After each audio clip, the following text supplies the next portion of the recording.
When I was 16, my bedroom door opened. I saw my mom look at me, and then shut the door. I shouted to her and she didn't respond, so I called her phone. She was asleep and my call woke her up. This is something that has bothered me for over a decade, so I wanted to post to get some other people's perspective. When I was a teenager, my parents and I lived in a large house where their master bedroom was on the first floor, and my bedroom was upstairs with the other bedrooms. I have an older brother, but he had been moved out of the house for years at this point.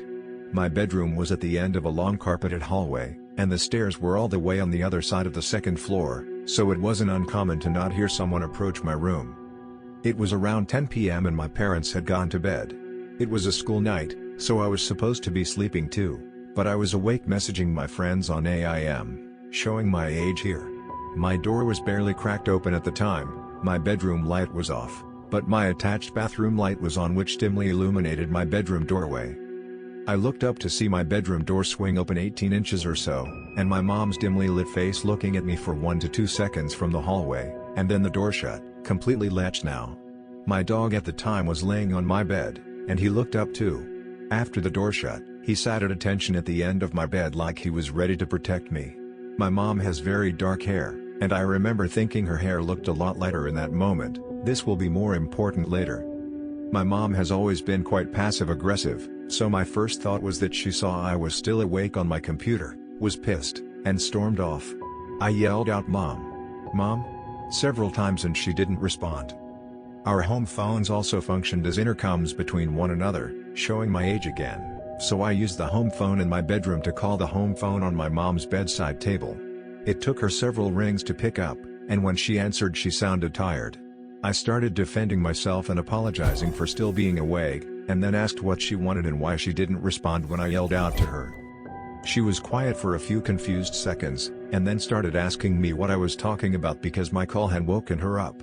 I asked her what she was talking about because I had just seen her open my bedroom door, look at me, shut the door and walk away. She had no idea what I was talking about, and sounded generally annoyed that I woke her up. She told me I shouldn't be awake anyways, to go to bed, and hung up. After that conversation, I started freaking out because I knew what I saw. I wasn't tired, or on the verge of falling asleep in bed, or anything that could be explained by visual hallucinations caused by drifting off to sleep.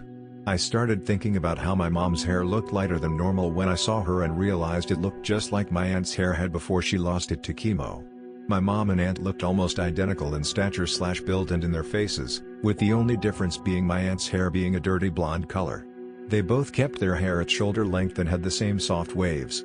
My aunt unfortunately died from breast cancer a month or so prior to this happening, so my mind jumped to it being a paranormal experience. I didn't share those details with anyone after this happened, out of fear they would think I was crazy. I haven't had anything like this happen since. It's worth noting for anyone that looks at my post history that I do have epilepsy, but have never had visual or/visual ictal experiences, and I didn't have any other symptoms of my focal seizures when this happened. Some friends and I used to drink in this really old, abandoned, dilapidated farmhouse that was about a half an hour walk out of our hometown, Coaldale, Alberta, Canada. It was a place we could drink and chill all night and not have to worry about cops and stuff like that, although the house itself was a bit dangerous lol. It was ready to collapse for sure. We always sat on the top floor as it had the least number of debris and had a nice wide open area where we could all sit in a circle.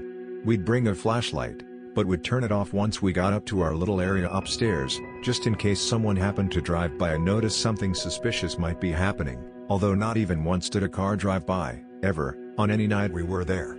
And if they did, it would be very noticeable. It was miles away from any light sources, and was dead quiet, other than the crickets chirping. Anyhow, one night, pretty sure it was a Saturday, probably around 2 to 3 a.m. or so, group of 7 to 8 of us. We hear the door open, and some chatter. We were like, oh, quickly hid our booze, sat as still and quiet as we could and hoped they didn't come upstairs. They did. And this is where it got weird. Although it was dark, with no lights, we could easily see each other across the room because of moon/starlight. This Hutterite family, they're sort of like the Amish folk, all basically wear the same style clothes and live in colonies and farm and shit like that, comes walking up the stairs. They were chatting to each other but it wasn't in English, I think it might have been German but I really can't say, except the two little girls. I'd guess around 6 to 7, they were speaking in English to each other. They come into the open room we were in and started looking around. We were shitting our pants at this point. There is no way in hell they wouldn't be able to see us all just sitting there in a circle. But they didn't. They would look right at you, but through you. Like we didn't even exist. At one point, one of the little girls was standing right in front of me, said excitedly, "This is going to be my room." We were all just sitting there, frozen solid, looking at each other like, is this really happening? They continued to kind of just walk around and look at stuff. It seemed like they were checking out a new house they were going to move into or something. But if you saw the state of the house, you'd know 100% that was not the case. It was far beyond repair. And it was also 3 a.m. on a Sunday. So they walked around for about 10 minutes chatting away, seemingly completely oblivious to us.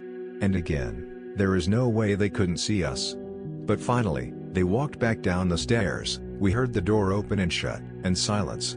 No vehicle driving away, nothing, just crickets again. We were all like, WTF? Did that just happen? Where the hell did they even go? A few of us decide to investigate. We go down the stairs with our trusty flashlight, go outside, and there's nothing. No vehicle, no tire tracks in the gravel road, no people, no vehicle driving away.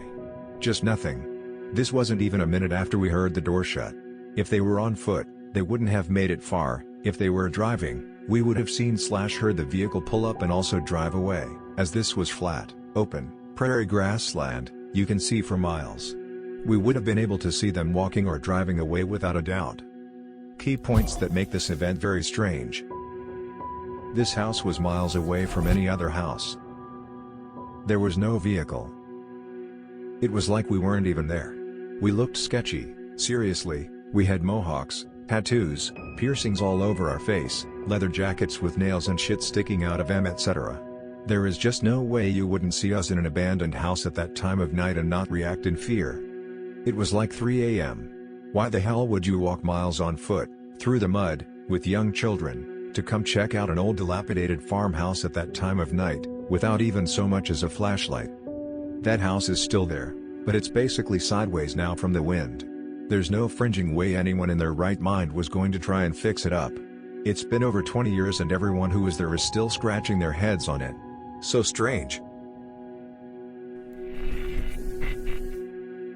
Please like our video and subscribe to our channel, so you won't miss out any of our future videos. Thank you for your support. This is Reddit Joe Channel, your everyday Reddit.